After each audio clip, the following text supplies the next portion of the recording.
Hey Pat, this is John, the Mercruiser guy.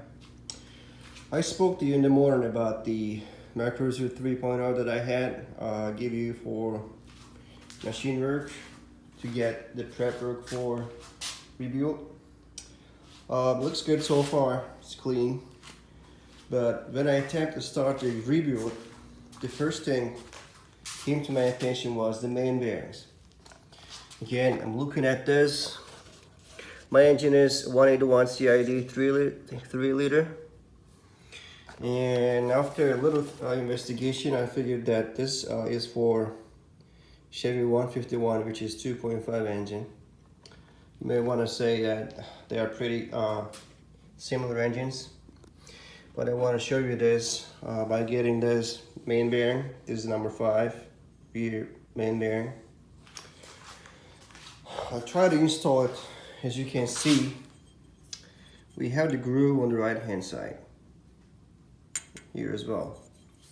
But then we have our main bearing, which is sitting right in the middle. You can see that. Not a groove. Pardon me, not a groove in here. If you were to sit properly, again, we have this situation in here.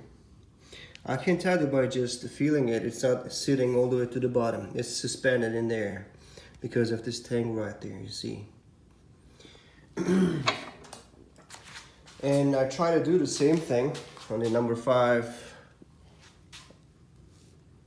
Again, as you see that, we have a similar situation. Groove is not matching. And if I can show you, like, look through the holes. Again, it's not touching to the bottom. I try to show you. Let me put in, see this? It's not touching to the bottom, so it's obvious that this is not the fit for the Mercruiser 3.0 engine. And this is my number 1. I can push this. Probably it's gonna break if I push it down. But again, look at the gap. It's not even matching.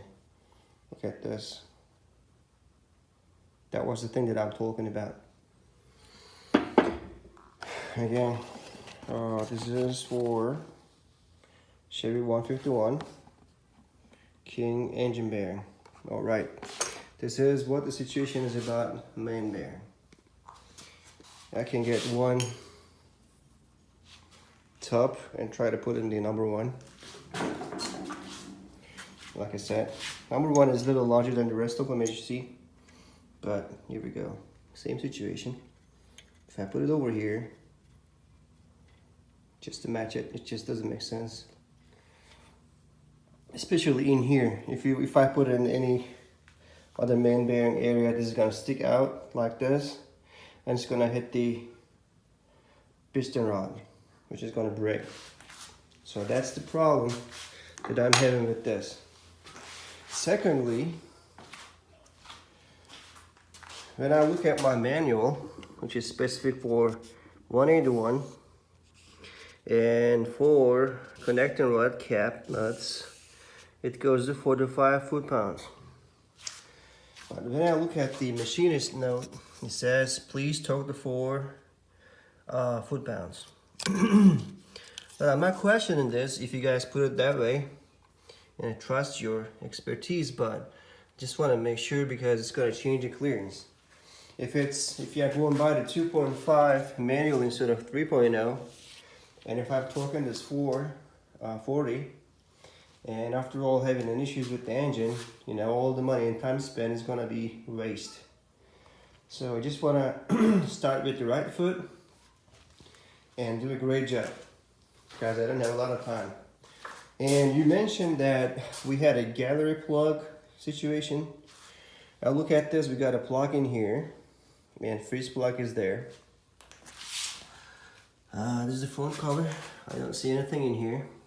And honestly, I don't know what gallery plug you're talking about. So I'm gonna show you around the engine so you let me know. I think this is a plug there as well. For the front of the engine, we got a plug. There's no plug. If it's supposed to be a plug in here, Pat, I think we are missing something in here if it's what you were talking about. And freeze plug, water thingy, and thank you for the paint job. I appreciate that. But this is all I have at the moment. If you really help me, I will really appreciate that. Alrighty. I installed the rings as well. It looks good, I think. I put them like according to the manual.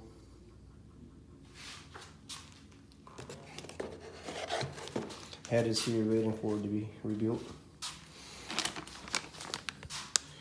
And the rod bearings, I didn't touch this. And I hope that is going to be the right one. Because after having this main bearing issue, I'm just crossing my fingers for these rod bearings. I'll definitely do plastic gauge before finalizing it.